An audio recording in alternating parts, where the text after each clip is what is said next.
বুঝে ফেলেছে জাংকুক এখন কি করবে। ও সবার আগে হাত দিয়ে ওর ঠোঁট ঢেকে ফেলে। জাংকুক বেডের উপর উঠে তের একদম কাছে চলে যায়।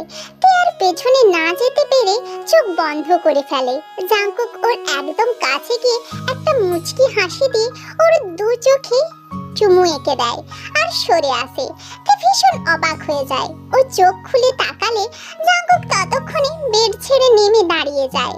তেকে উদ্দেশ্য করে বলে, আর যেন এই সুন্দর চোখগুলো কান্না সিক্ত না দেখি। এখন যাও, ফ্রেশ হয়ে আসো, আমার সাথে বের হবে। তে ঠিক বুঝতে পারছে না ও কেমন রিয়্যাক্ট করবে। জাংকুককে এখন দেখে মনে হচ্ছে সে কত ভালো একজন মানুষ, ওর কত কেয়ার করছে। কিন্তু পর মুহূর্তেই তে অনুভব করে জাংকুক ভালো মানুষ নয়। আজ ওর জন্যই তের বিয়েটা ভেঙেছে। আর জোরপূর্বক এই শয়তান জাংকুককে এখন ওর বিয়ে করতে হবে। তে এক লাফে বেড ছেড়ে ওয়াশরুমে যাওয়ার আগে রাগীভাবে বলে, আমি আপনার সাথে কোথাও যাব না। বলেই ও ফ্রেশ হতে চলে যায়। এদিকে জাংকুক যেন তের কোনো কথার পাত্তাই দেয় না। ওর মতো করে তের রুমটা দেখছে। বেশ গোছানো, সুন্দর ডিজাইন করা রুমটা, যাকে বলে সিম্পলের ভেতর গর্জিয়াস। জাংকুক জানালার কাছে গিয়ে জেনি মানে ওর পার্সোনাল সেক্রেটারিকে কল করে। হ্যালো স্যার, আজ কটা মিটিং আছে? স্যার 4টে। সব ক্যান্সেল করে দাও, তোমার বৌদিকে নিয়ে ব্যস্ত আমি। কিন্তু স্যার ক্ষতি হয়ে যাবে তো। আচ্ছা, তুমি পারবে মিটিংগুলো সামলাতে? শিওর স্যার, আমি আমার সবটা দিয়ে ট্রাই করব। Thank you Jenny, good luck তাহলে। Okay sir. জাংকুক ফোন রেখে দিয়ে পিছনে ঘুরতেই দেখে তে ভ্রু কুঁচকে ওর দিকে তাকিয়ে আছে। জাংকুক তো তেকে দেখে হাঁ করে আছে। ওকে পরিপাটি অবস্থায় দেখে খুব ভালো লাগছে। তে বলে ওঠে, আপনি এখনো আমার রুমে? আর এভাবে কি দেখছেন? আগে কখনো মেয়ে দেখেননি? জাংকুক একটা মুচকি হাসি দিয়ে আচমকা তেকে তের হাত ধরে টান মেরে ওকে জড়িয়ে ধরে। তে মুহূর্তেই চমকে ওঠে। ও জাংকুকের কাছ থেকে নিজেকে ছাড়ানোর ব্যর্থ চেষ্টা করে, কিন্তু কোনো লাভ হয় না। জাংকুক তেকে ওর সাথে জড়িয়ে ধরে ওর চোখে চোখ রেখে বলে, হাজার মেয়ে দেখেছি আমি, কিন্তু আমার হবু বউয়ের মতো লাজুকলতা মায়াবী কোমল মনের কাউকে দেখিনি, যে আমার মনটাকে একদম কেড়ে নিয়েছে। তে জাংকুকের কথা শুনে আর নিজেকে ওর বাহুডোরে আবদ্ধ দেখে ওর মাথা নষ্ট হয়ে যাচ্ছে। ও খুব রাগীভাবে বলে ওঠে, মিস্টার জাংকুক, আমাকে ছাড়ুন, ছাড়ুন বলছি। আমাকে ছাড়বো না। কি করবে? আমি চিৎকার করব। পারলে করো, তারপর দেখো কি করি। তে ঠোঁটের দিকে তাকিয়ে বলল, আপনি কেন আমার সুন্দর জীবনে এসে এভাবে অশান্তি করছেন? কেন? আমি কি অপরাধ করেছি যা শাস্তি এখন আমাকে পেতে হচ্ছে? জাংকুক তের দিকে তাকিয়ে আছে, কিছু বলছে না। তের চোখে জল। জাংকুক ওকে ছেড়ে দিয়ে আঙুল দিয়ে তের চোখ মুছে দিয়ে বলে, কাউকে কাঁদলে যে এত সুন্দরই লাগে আগে জানতাম না। উফ, মনটা ছুঁয়ে গেল। তের মন চাইছে ও এখনই মরে যাক, না হলে জাংকুকের মাথা ফাটিয়ে ওকে মেরে ফেলুক। প্রচন্ড রাগ হচ্ছে জাংকুকের ওপর। কতটা খারাপ মানুষ ও, যে একটা মেয়ে কাঁদছে আর সে মজা নিচ্ছে। জাংকুক আবার বলে ওঠে, অনেক কান্নাকাটি হয়েছে, এবার জল খাবার খেয়ে আমার সাথে বের হবে চলো। আমি কোথাও যাব না, আমি এই রুম থেকেই বের হব না। তে বেডে বসতে বসতে বলল। জাংকুক আস্তে আস্তে তের কাছে গিয়ে ওর সামনে ফ্লোরে বসে।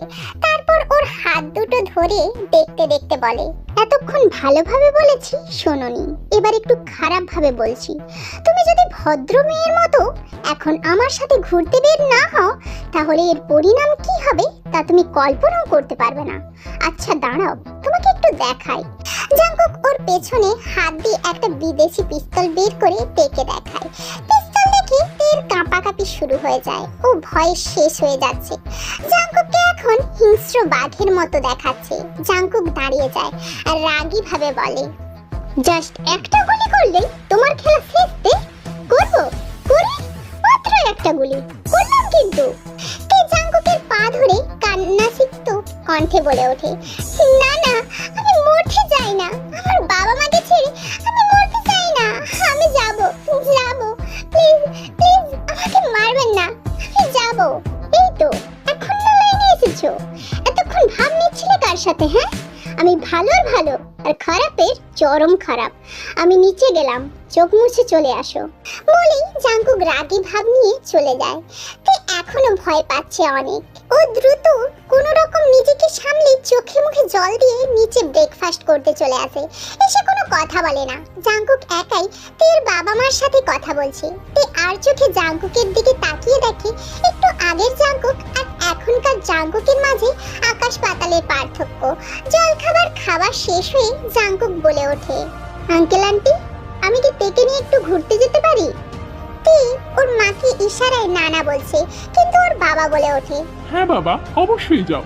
Thank you uncle. যাও তে, রেডি হয়ে আসো, আমি অপেক্ষা করছি। তের দিকে একটা অন্যরকম দৃষ্টিতে তাকিয়ে বলল। তে ভয়ে দ্রুত রেডি হতে চলে যায়। ওর রুমে এসে ও বেডের ওপর বসে আছে অসহায়ের মতো। তের মনে হচ্ছে ওর গলার কাছে ওর প্রাণটা আটকে আছে। কিচ্ছু ভালো লাগছে না ওর। ওর জীবনের গল্পটা হঠাৎ করে কেন এমন অগোছালো বিশৃঙ্খল হয়ে গেল? তে উত্তর খুঁজে পায় না। ও আর এত পেন নিতে পারছে না।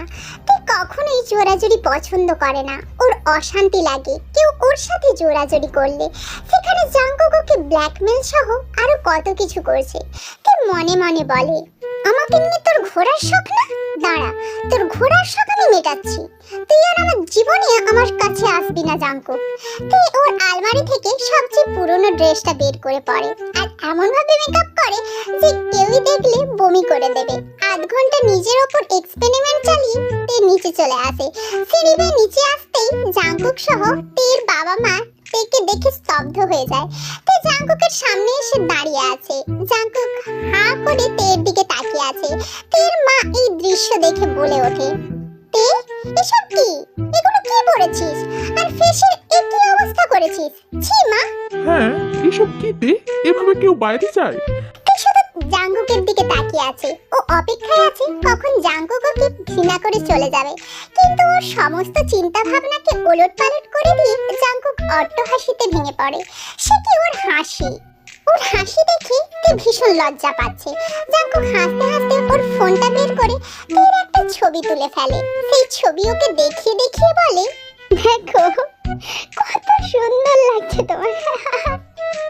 তে শুধু হতভম্ব হয়ে আছে। ও ভেবেছিল জাঙ্কুক যাতা বলে চলে যাবে, কিন্তু হলো তার উল্টো। জাঙ্কুক হাসতে হাসতে বলো, চলো যাওয়া যাক। এভাবে? জি এভাবেই। কেন, তুমি তো এভাবে বের হবে বলে সেজে এসেছো, তাই না? চলো চলো। জাঙ্কুক তের বাবা মার সামনে ওর হাত ধরেই ওকে নিয়ে বাড়ির বাইরে চলে আসে। ওকে টেনে পার্কিং লটে নিয়ে আসে, এনে বলে, গাড়িতে ওঠো। তে অসহায়ের মতো মুখ করে মাথা নাড়িয়ে না না বলে। জাঙ্কুক চোখ গরম করে বলে, গাড়িতে উঠতে বলেছি, না হলে। তে ভয়ে দ্রুত গাড়িতে ওঠে। জাঙ্কুক ও ড্রাইভিং সিটে বসে পড়ে। তের বাবা মা ওদের বিদায় দিলে জাঙ্কুক চুপচাপ গাড়ি চালাতে শুরু করে। তে ও পাশে চুপচাপ বসে আছে। তবে ও বুঝতে পারছে জাঙ্কুক ওর দিকে আর চোখে দেখছে আর মিটমিট করে হাসছে। কিছু দূর এসে জাঙ্কুক হঠাৎই গাড়ি থামায় আর টিস্যুর বক্সটা এগিয়ে দিয়ে বলে, মেকআপ মুছে ফেলো, না হলে এভাবেই রাস্তায় নামাবো তোমাকে। তে ভয়ে দ্রুত মেকআপ মুছতে থাকে। কিন্তু হায়, ও এমন মেকআপ করেছে যে উঠছেই না। জাঙ্কুক রাগী ভাবে ওর দিকে তাকিয়ে আছে। তে কেঁদে ফেলবে এমন অবস্থা। জাঙ্কুক আবার গাড়ি চালাতে শুরু করে। ওর মুখটা একদম শক্ত হয়ে আছে। তে ভয়ে তাকাতেও পারছে না। আধ ঘন্টা গাড়ি চালানোর পর তে নিজেকে আবিষ্কার করে একটা বিশাল বড় বাড়ির সামনে। অনেক বডিগার্ড বাড়ির সামনে, সবাই স্যালুট করছে। জাঙ্কুক গাড়ি নিয়ে বাড়ির ভেতরে ঢুকতে ঢুকতে তে আস্তে করে জিজ্ঞাসা করে, এটা কার বাড়ি? আমার। তে যে ভয়টা পেয়েছিল সেটাই হলো। ওর মনে এখন একটাই প্রশ্ন, ওকে এখানে কেন আনলো? কি করবে জাঙ্কুক এখন ওর সাথে?